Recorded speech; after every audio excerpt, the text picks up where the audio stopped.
Hello, I'm the Nevada Gamer. Welcome to my 5-minute review on The Suicide of Rachel Foster. Quick question, does the Timberline Lodge in Oregon mean anything to you? Well, that hotel was used in the famous movie called The Shining with Jack Nicholson, based off the book written by Stephen King. Now keep that in mind during this review.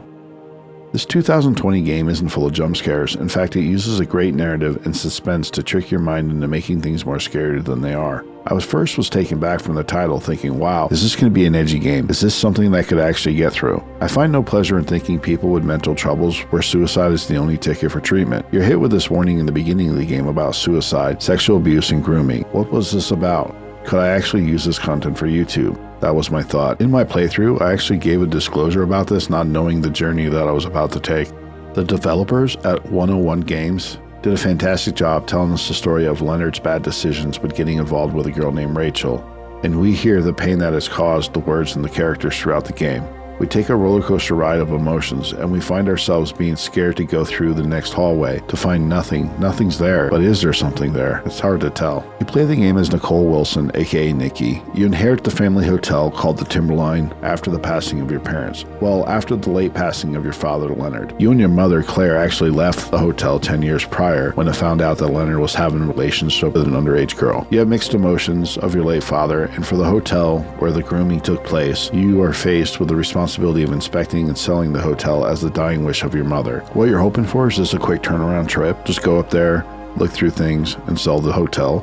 But due to a storm, you're actually stuck there for days, and the game breaks it out in days.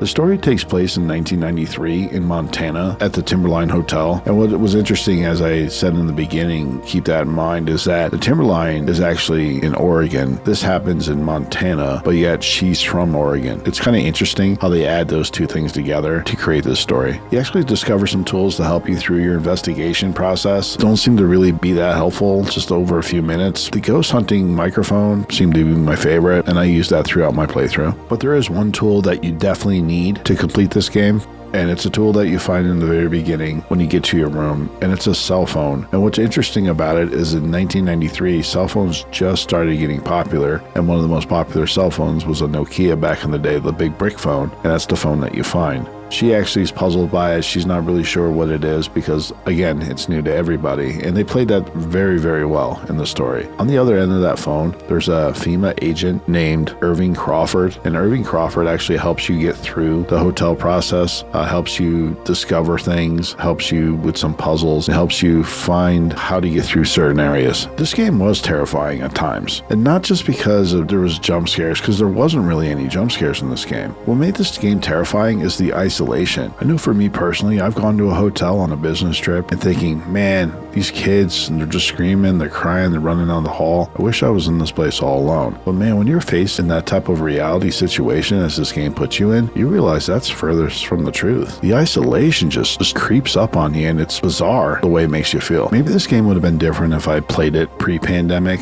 but definitely post-pandemic, a single person and the loneliness that you felt, it really triggers those memories. We're not meant to be alone. Being alone sucks. This whole story was sad. The stupidity of Leonard, how it affected the life of Rachel, Claire, and the character that we play, Nicole. It's just insane how sick people can be and the consequences in the lives that it destroys. In this type of situation, if you're the aggressor or the victim, I really hope that you get help. You really need some help. I did a playthrough days ago, and I still think about this as I write this script, how sad and crazy this story actually made me feel.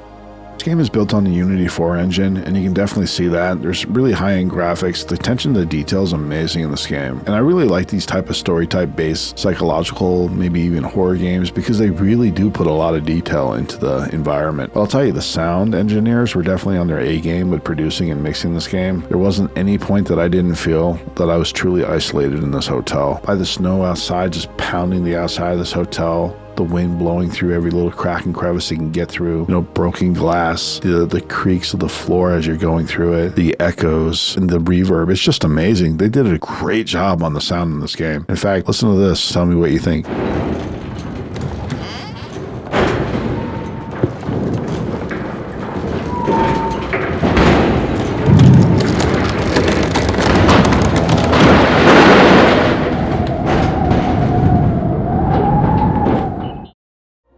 I think you're going to have a blast playing this game, especially for the story. Thanks again for watching, guys. I'm the Nevada Gamer, and I appreciate your time.